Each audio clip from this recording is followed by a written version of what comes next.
तो फिल्म की शुरुआत केटी नाम की एक नर्स से होती है। दिखाया जाता है कि वो एक मरते हुए पेशेंट को सीपीआर देने की कोशिश कर रही थी, लेकिन उसके बावजूद भी वो उस पेशेंट को बचा नहीं पाई। ये सदमा इतना बुरा उसे लगा था कि वो वहीं पर बैठ गई थी। इस टाइम हम उसके हाथ खून से रंगे हुए देखते हैं, जिसके बाद सीन यहीं से कट हो जाता है। हमें दोबारा केटी को ही दिखाया जाता है, जिसने अब अपना नाम बदल लिया है, अपनी लाइफ बदल ली है और उसने अपना नाम मॉड रख लिया है। रीजन ये है कि वो अपनी पुरानी लाइफ को बदलना चाहती है और उस पेशेंट को मारने के रिग्रेट को खत्म करना चाहती है। उसने अपनी जिंदगी को गॉड के लिए सेक्रीफाइस कर दिया है और अब वो हर टाइम गॉड से ही लिंक रहती है और प्रे करती रहती है। केटी अब क्योंकि नर्स थी, हमें दिखाया जाता है कि उसका प्रोफेशन अभी भी नहीं बदला, अभी भी वो एक नर्स ही है। लेकिन पहले वो हॉस्पिटल्स में काम करती थी, पर अब उसने प्राइवेट नर्सिंग स्टार्ट कर दी है। वो एक कंपनी के थ्रू उन लोगों तक जाती है जो बहुत ही ज्यादा बीमार हैं और मरने की स्टेज पर हैं। वो उनका ख्याल रखती है और उनके आखिरी टाइम्स को अच्छा बनाने की कोशिश करती है। इसी तरह अब केटी को एक नया काम मिला था, अमेंडा नामी औरत का ख्याल रखने का। पता चलता है कि अमेंडा एक पॉप डांसर और एक कोरियोग्राफर भी थी, एक बहुत ही मशहूर इंसान थी। लेकिन अब उसे आखिरी स्टेज का कैंसर था, वो मरने वाली थी, इसीलिए जिंदगी का आखिरी पल वो आराम से एक घर में गुजारने के लिए आई थी। केटी जब अमेंडा के पास आती है तो वो 1-2 दिन गुजारने के बाद नोटिस करती है कि अमेंडा की मरने के करीब होने के बावजूद भी सारे वही काम है जो किसी को भी नहीं करने चाहिए। अमेंडा सिगरेट पीती है, ड्रंक करती है और हर रात वो किसी न किसी अलग पार्टनर को अपने घर बुलाती है, चाहे वो लड़का हो या लड़की। खैर वो ज्यादा अमेंडा को कुछ नहीं कहती और अमेंडा का ख्याल रखना शुरू कर देती है। और इसी तरह अमेंडा की लाइफ को नोटिस करते हुए उसके ज़हन में ख्याल आता है कि क्यों ना वो अमेंडा की लाइफ को बेहतर बनाए, अपनी तरह उसे भी एक अच्छा इंसान बना दे, ताकि मरने के बाद उसकी सोल हेवन में जाए। अमेंडा से बात करते हुए केटी को पता चलता है कि अमेंडा तो गॉड को मानती ही नहीं है, वो एक एथीस्ट है। और उसी दिन केटी ये ठान लेती है कि वो अमेंडा को गॉड पर बिलीव दिलवा कर रहेगी। केटी उसे बहुत सारी रिलीजियस बातें बताती है और बहुत सारी एक्सप्लेनेशन भी देती है कि किस तरह गॉड ने ये सब चीजें हैंडल की हुई हैं। लेकिन अमेंडा को उसकी बातों में बिल्कुल इंटरेस्ट नहीं था, क्योंकि वो गॉड को मानती ही नहीं थी। आज ही रात केटी नोटिस करते हैं कि अमेंडा से मिलने के लिए उसका एक दोस्त आया था। ये दोस्त काफी मर्तबा उसके घर आया जाया करता था, इसीलिए अब केटी की भी उससे अच्छी जान पहचान हो गई थी। जब तक वो दोस्त इनके घर रहा करता था, केटी को बाहर जाने का मौका मिल जाया करता था। केटी डिनर करती है, शहर में वॉक वगैरह करती है और इसी दौरान दोबारा से उसे कॉल आ जाती है अमेंडा की। घर आने पर अमेंडा का मूड काफी ज्यादा खराब होता है और वो केटी को बताती है कि अब ये आदमी पहले जैसा नहीं रहा। पहले वो मुझे पाने के लिए एफर्ट्स किया करता था और अब क्योंकि मैं उससे मिल गई हूँ, इसलिए वो मेरी कदर नहीं करता। यहाँ पर अमेंडा केटी से एक बहुत ही अजीब सवाल पूछती है कि क्या तुम्हारा कोई पार्टनर है? तो केटी इसके जवाब में एक बहुत ही अजीब बात बताती है कि उसे कभी पार्टनर की जरूरत ही नहीं पड़ी। वो बताती है कि उसने सब कुछ गॉड को मान लिया है और वो जितने भी काम करती है वो ऐसे ही करती है जैसे गॉड उसे देख रहे हैं, जज कर रहे हैं, और वो हर काम सिर्फ गॉड के लिए करती है। उसने अपने आप को गॉड से इतना रिलेट कर लिया है कि कभी कभार गॉड उसे उसकी बॉडी के अंदर भी फील होते हैं, और जब ऐसा होता है तो उसकी बॉडी में एक बहुत बुरा झटका लगता है और वो फीलिंग काफी टाइम तक उसके साथ रहती है। अमेंडा अजीब सी नजरों से उसे देख रही थी। ये सारी बातें कोई नॉर्मल इंसान तो नहीं कर सकता था। इसी दौरान वहाँ की लाइट्स फ्लिकर करने लग जाती हैं और इन्हें देखकर दोबारा से केटी खुश हो जाती है। उसे लगता है कि ये भी गॉड का एक सिग्नल है, उसे ये बताने के लिए कि केटी जो कुछ कर रही है उससे गॉड खुश है। केटी अमेंडा को कहते हैं क्योंकि मैं तुम्हारी लाइफ को बेहतर बना रही हूँ, तुम्हें गॉड की तरफ लेकर जा रही हूँ, गॉड को मेरी ये बात ज्यादा पसंद आ रही है। अब वो अमेंडा से कहती है कि आप भी मेरे साथ प्रे करें, हो सकता है कि आपको भी गॉड वाली वो फीलिंग फील हो पाए। ना चाहते हुए भी अमेंडा केटी की बात मान जाती है और ये लोग एक अजीब से योगा वाले तरीके से प्रेयर करते हैं। और इस टाइम अमेंडा केटी को बताती है कि हाँ तुम सच कह रही थी, मैंने भी गॉड को अपनी बॉडी के अंदर फील किया। और ये देखते हुए केटी को अब लगने लगा था कि उसका मिशन कामयाब हो रहा है। केटी का हौसला और भी ज्यादा बढ़ जाता है और अब वो तकरीबन अमेंडा की लाइफ को कंट्रोल कर लेती है। वो उसे सिगरेट्स पे कम देती है, उसकी सारी अल्कोहल की बोतल्स खाली कर देती है और उसे हेल्दी फूड खिलाना शुरू कर देती है। उसके मुताबिक तो अमेंडा की लाइफ अब अच्छी हो गई थी, लेकिन इस सब के बावजूद भी उसके मुताबिक अमेंडा की लाइफ में एक मसला रह गया था, उसकी दोस्त कैरल, जो उसके साथ आकर सोया करती थी।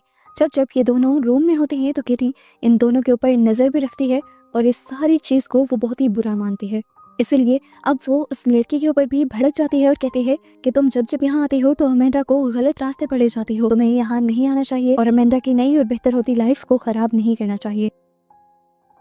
कैरल केटी से कहती है कि तुम कौन होती हो हमारी पर्सनल लाइफ में बोलने वाली? पर केटी कहती है क्योंकि मैं अमेंडा को अच्छे रास्ते पे लेकर जा रही हूँ, इसीलिए मुझे बोलना है। जब कैरल को भी लगता है कि केटी से बहस करना फजूल है तो वो उसकी बात मान जाती है और काफी दिन तक वो अमेंडा के घर नहीं आती, जिसकी वजह से अब अमेंडा काफी उदास भी रहने लगी थी। लेकिन केटी खुश थी क्योंकि काफी दिन से अमेंडा ने कोई बुरा काम नहीं किया था। इन सारे दिनों के दौरान हम देखते हैं कि केटी को भी बहुत ही अजीब किस्म के अटैक्स आया करते थे। वो हाइपर एक्टिव हो जाती थी, एक्साइटेड हो जाती थी और उसके मुताबिक ये अटैक्स उससे तब आते थे जब गॉड उसके अंदर आते थे। कुछ दिनों बाद हम देखते हैं कि रात में केटी वॉक के लिए निकल जाती है और रास्ते में उसे उसकी पुरानी कलीग मिल जाती है जिसका नाम है जॉय। जॉय इसे देखकर बहुत ज्यादा हैरान भी होती है और खुश भी होती है और वो ये जानकर ज्यादा हैरान होती है कि हॉस्पिटल वाली इंसिडेंट के बाद आज भी केटी नर्सिंग की जॉब ही कर रही थी।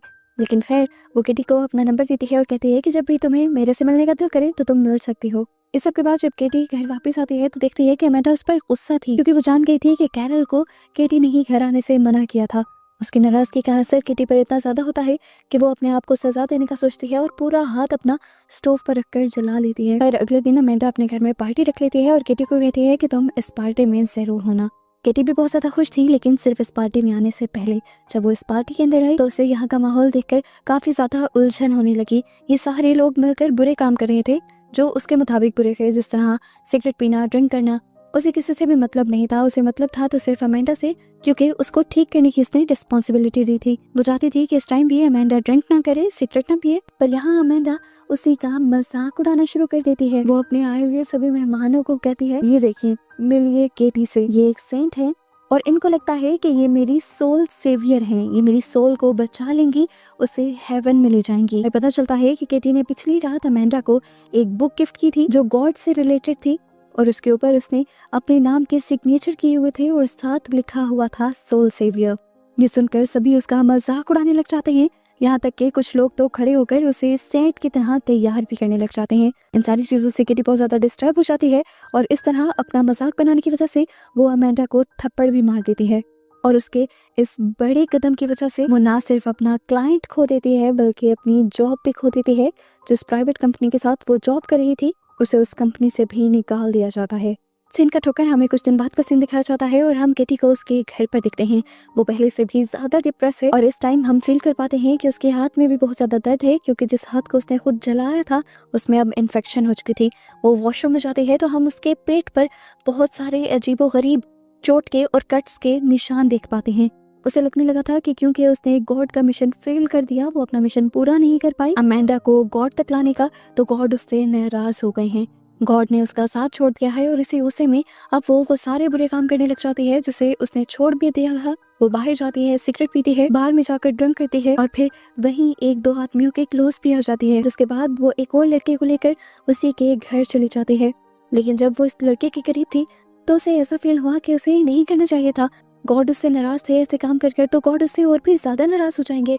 अभी वो ये सब सोच ही रही थी और गॉड के बारे में बात कर ही रही थी कि उस आदमी ने उसे कहा, अरे मैं जानता हूँ तुम कौन हो, ना अरसा नहीं हुआ उन बातों को जब तुम मेरे दोस्त के साथ थी। ये आदमी उसे उसकी पुरानी लाइफ याद दिलवा रहा था। उसकी इस तरह की बातें सुनकर केटी और भी ज्यादा डिस्टर्ब हो जाती है और यहाँ से निकल जाती है और केटी को ये फील होता है कि इसमें गलती उस आदमी की नहीं बल्कि केटी की खुद है, क्योंकि केटी खुद यहाँ पर आई थी। वो अब यहाँ से उठती है और अपने घर आ जाती है, रो रो कर गॉड से माफिया मांगने लग जाती है और गॉड से पूछती है कि प्लीज अगर आप मेरे पास हैं, अगर आप मेरे साथ हैं तो मुझे कोई इशारा दे, क्या आपने मुझे छोड़ा तो नहीं। इस टाइम हम देखते हैं कि केटी का अपार्टमेंट बहुत ही ज्यादा गंदा था, बिखरा हुआ था, जैसे किसी भी डिस्टर्ब और डिप्रेस्ड इंसान का होता है। अचानक से किटी हवा में उड़ने लग जाती है और इस सीन को देखकर ऐसा महसूस होता है कि जैसे किटी के साथ कोई एंटिटी हो, कोई इवल एंटिटी जो उसे बार बार अपने साथ होने का महसूस करवा रही थी और किटी उस सब को गॉड समझ रही थी।